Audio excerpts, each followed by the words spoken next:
Hello everyone, Radhe Radhe. Welcome back to my YouTube channel Indian YT Anju. कैसे हैं आप सब लोग? उम्मीद है बहुत ज़्यादा अच्छे होंगे, हम भी अच्छे हैं। तो आज आप सभी के साथ कुछ आइडियाज़ शेयर करने वाली हूँ। उम्मीद करती हूँ कि ये सारे आइडियाज़ आप सभी को पसंद आएंगी। तो ये किचन हो, चाहे बाथरूम हो, चाहे सिलाई हो, चाहे बच्चों की गंदी सूझ हो, सभी में काम आने वाली है।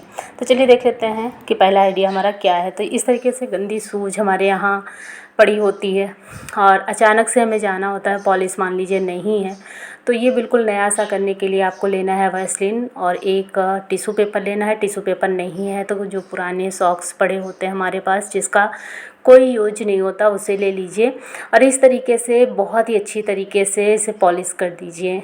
आप लोग देख सकते हैं कि कहीं भी जाने लायक ये सूझ नहीं था, लेकिन जैसे ही मैंने पॉलिश किया, चाहे ये पार्टी में जाओ चाहे जहाँ जाओ, मतलब बिल्कुल मस्त हो गया है। एकदम ऐसा लग रहा है जैसे अभी भी बिल्कुल मार्केट से आया हुआ है। और ये वाली इतनी ज़्यादा गंदी ये वाली सैंडल थी कि पूछो ही ना। तो इसमें भी आपको क्या करना है, पहले सूखे कपड़े से आपको पोंछ लेना है, झाड़ लेना है। उसके बाद वैसलीन को लेना है, बहुत ज़्यादा नहीं लेना है, बहुत थोड़ा सा लेना है। और सॉक्स में पहले टैप टैप करके लगा लेना है। उसके बाद सॉक्स से अच्छी तरीके से इस तरीके से पॉलिश कर देनी है।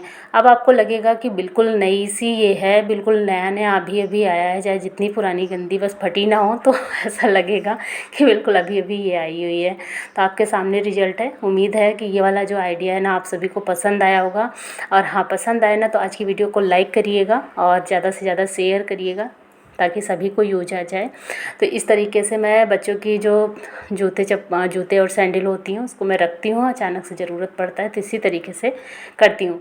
तो मैंने सोचा चलो ये वाला आइडिया आप सभी के साथ भी शेयर करती हूँ। तो ये देखिए, ये कोट का सूज है और बिल्कुल ये तैयार है, अभी भी कहीं भी ये पहन कर जा सकते हैं। और तो चलिए देख लेते हैं कि आइडिया नंबर 2 क्या है जो आपका काम आसान करेगा। तो इस तरीके से जब हम प्रेस करते हैं और प्रेस की जो तार होती है वो फैली की फैली रह जाती है, कहीं भी फंसने लगती है, तो हमें क्या करना है, इस तरीके से थोड़ा थोड़ा उसे फोल्ड करना है, मोड़ना है। मोड़ने के बाद आपको ईजिली आपके पास रिबन होगी ही होगी, तो आपको बस ज़्यादा टाइट नहीं बांधना है, इस तरीके से बांध देना है। अब आपका जो तार है वो इधर उधर फैलेगा नहीं और आपका जो प्रेस है वो अच्छी तरीके से कहीं भी इसे रख सकते हैं। तो उम्मीद है कि ये वाला भी आइडिया पसंद आया होगा। तो चलिए देख लेते हैं तीसरा आइडिया हमारा क्या है। चूड़ी को हम जब कहीं ले जाने लगते हैं, मान लीजिए हमें एक रात कहीं रुकना है और अचानक से हमें बस थोड़ी सी सेट वाली चूड़ियाँ चाहिए होती हैं। कभी कभी हम थोड़ी थोड़ी चूड़ियाँ हैं, ज़्यादा ही पहनते हैं, कोई दिक्कत नहीं है। तो हम क्या करते हैं, किस तरीके से सेट लगाते हैं और पर्स में डाल देते हैं, या तो फिर हम अपने साथ कोई ऑर्गेनाइज़र लेके जाते हैं। तो आपको कुछ भी ले जाने की ज़रूरत नहीं है।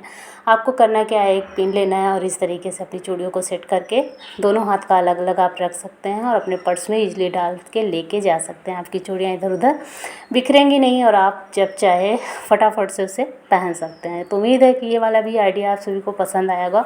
और ये वाला आइडिया मैं अपनाती भी हूँ, कहीं भी अगर लेके जाना होता है तो वैसे भी डालते हैं हम पर्स में तो बिखर जाता है ना, तो बिल्कुल भी अच्छा नहीं लगता। जब भी हाथ डालो तो एक चूड़ी हाथ में आ जाती है। अब क्या होगा कि आपका जो चूड़ी है बिल्कुल सेफ रहेगा, इकट्ठा रहेगा। तो चलिए देख लेते हैं किचन में ये वाला जो आइडिया है ना, बहुत ज़्यादा काम आता है। आइडिया नंबर 4, जब हमें शिमला मिर्च का बीज निकालना होता है, बहुत ज़्यादा कटिंग करनी पड़ती है, तो आपको करना क्या है, इस तरीके से कट लगाना है। शिमला मिर्च में कभी 3 खंड बना होता है, कभी 4, तो आपको उसके खंड पे ही चाकू इस तरीके से लगाना है और लगा के बस कुछ भी नहीं करना। आप चाहे तो हाथों से ही तोड़ के इसको रख सकते हैं और ईजिली इसका जो बीज है वो बाहर आ जाएगा। आपका जो शिमला मिर्च है वो बिल्कुल सेफ़ इस तरीके से निकल आएगा, किसी में भी यूज करिए।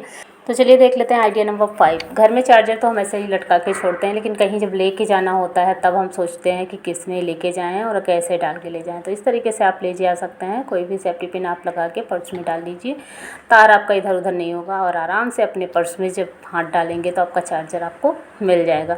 इसी तरीके से लिड में भी आप जो हमारे पास लिड होती है उसको भी हम ऐसे ही लेके जा सकते हैं। जिस तरीके से हमारा पतला ये तार है इसमें का, वैसे ही आप छोटी सी सेफ्टी पिन निकालिए और इस तरीके से लगा दीजिए। लगाने के बाद आपको क्या होगा कि ये जो लिड है वो भी आपको मिल जाएगी, जो चार्जर का तार है वो भी मिल जाएगा, बिखरेगा नहीं, खोजना नहीं पड़ेगा, जब चाहेंगे आपके हाथ में होगा। तो उम्मीद है कि ये वाला भी आइडिया आपको पसंद आया होगा। चलिए देख लेते हैं सिलाई से रिलेटेड कुछ आइडियाज़। तो ये हमारा धागा है, धागा हम जब इस तरीके से चिपका के उसे उसी में रख देते हैं तो कभी कोई खोजना पड़ता है, हम उसे बार बार इस तरीके से टच करते हैं कि कहाँ से इसका जोड़ खुला हुआ है कि हम निकाल के उसको यूज करें, तो ये बड़ा कठिन हो जाता है कभी कभी। तो इसके लिए एक आइडिया है मेरे पास। तो और मान लीजिए अगर ये हमने ऐसे ही चिपका के नहीं रखा है, बहुत सारे धागे हमारे पास हैं, ऐसे ही रख दिया, तो ये क्या होते हैं कि आपस में उलझ जाते हैं। तो उलझेगा नहीं, उसके लिए भी एक आइडिया है। चिपकेगा नहीं, उसके लिए भी एक आइडिया है। तो करना क्या है, आपको इस तरीके से कोई चाकू लेना है और इस तरीके से धागे के ऊपर जो कागज़ लगा हुआ है कार्डबोर्ड, उसको आपको कट करना है और धागे से धागा को वहाँ से खींच देना है। अब क्या होगा कि आपको जब चाहे ये धागा मिल जाएगा, खोजना नहीं पड़ेगा और आपका धागा बिखरेगा भी नहीं। इससे 2 काम होगा। अब आप बारी आती है सुई में धागे को डालने की। तो आपके पास वैसलीन होता ही होता है, तो आपको करना क्या है, उसको थोड़ा सा लगा। जैसे ही वैसलीन को धागे में आप लगाएंगे, आप आसानी से सुई में धागा डाल पाएंगे। और अगर नहीं वैसलीन लगाना चाहते तो आप यहाँ पे नेल पॉलिश का जो नेल पेंट होता है उसका भी थोड़ा सा यूज कर सकते हैं। उसको थोड़ा सा धागे के आगे लगा दीजिए, तो उससे क्या होता है, टाइट हो जाता है और उससे भी आप धागा आसानी से डाल सकते हैं। तो ये छोटी छोटी ट्रिक्स हैं, अगर आप यूज करेंगे तो बहुत ही ज़्यादा यूज आएगा आपके। और इस तरीके से जब हम वो करने लगते हैं, सिलाई करने लगते हैं, तुरपन वगैरह, तो धागा हमारा निकलने लगता है ना, ये भी बहुत बड़ी समस्या है। और इसमें करना क्या है कि आपको धागे को चीरते हुए सुई को डाल लेना है। किसी भी धागे में आपको डाल लेना है, जो छोटा वाला धागा है उसमें डालना है तो ज़्यादा अच्छा रहेगा, लेकिन आप डाल सकते हैं किसी में भी। तो इस तरीके से आपको चीर के डाल लेना है। तो अब आपका क्या होगा कि ये जो छोटा वाला भाग है धागे का, वो बार बार निकलेगा नहीं। आप जितनी चाहे उतनी सिलाई करिए हाथ से और बराबर ये काम करेगा। ये छोटा सा भाग है, वो खींचेगा नहीं, निकलेगा नहीं। और अगर इसे निकालना है तो आपको करना क्या है, इसे खींच लेना है। खींचने के बाद यहाँ से थोड़ा सा इस तरीके से उंगली डाल के इस तरीके से दोनों धागों को अलग करना है। ये आसानी से अलग हो जाएगा। तो चलो अभी हम सिल के दिखाते हैं आप सभी को। ऐसा नहीं है कि गट्ठी पड़ गई है, तो ये आसानी से आप सिल भी सकते हैं। गट्ठी नहीं लगी हुई है, सिर्फ हमने उसमें धागे को चीरते हुए सुई को निकाला है, जिससे क्या हुआ, धागा एक दूसरे में फंस गया है और अब ये धागा निकलेगा नहीं। तब तक नहीं निकलेगा जब तक हम इसे निकालेंगे नहीं। बस आपको 2 उंगली डालना है और इस तरीके से खींच लेना है और आपका धागा आसानी से हाथों में आ जाएगा, निकल जाएगा। तो है ना आसान ट्रिक। तो ये छोटी छोटी जो चीज़ें हैं ना, अगर हमें पता होती हैं तो बहुत ज़्यादा काम आता है। चलिए देख लेते हैं अगला टिप। इस तरीके से हमारे पास जो मिक्सर जार है, ग्राइंडर है, उसमें क्या होता है, थोड़ी सी स्मेल आने लगती है, अंदर जो है कचरा फंसने लगता है। तो हमें इसको साफ़ करने में थोड़ी सी दिक्कत आती है, क्योंकि जब हम हाथ डाल के साफ़ करते हैं तो इसका जो ब्लेड है वो हाथों में लगने का चांस होता है। तो अब आपके हाथों में ये नहीं लगेगा और आसानी से साफ़ होगा। आपको करना क्या है, थोड़ा सा लेना है वाइट विनेगर और बेकिंग सोडा, दोनों को डाल देना है और उसके बाद आपको डालना है 1 गिलास, आधी गिलास, जितना भी आपको पानी डालना है डाल लीजिए। और अब आपको इसका लगा देना है ढक्कन। और देखिए कितनी अच्छी तरीके से इसमें झाग उठ रहा है, क्योंकि इसमें बेकिंग सोडा है और वाइट विनेगर है।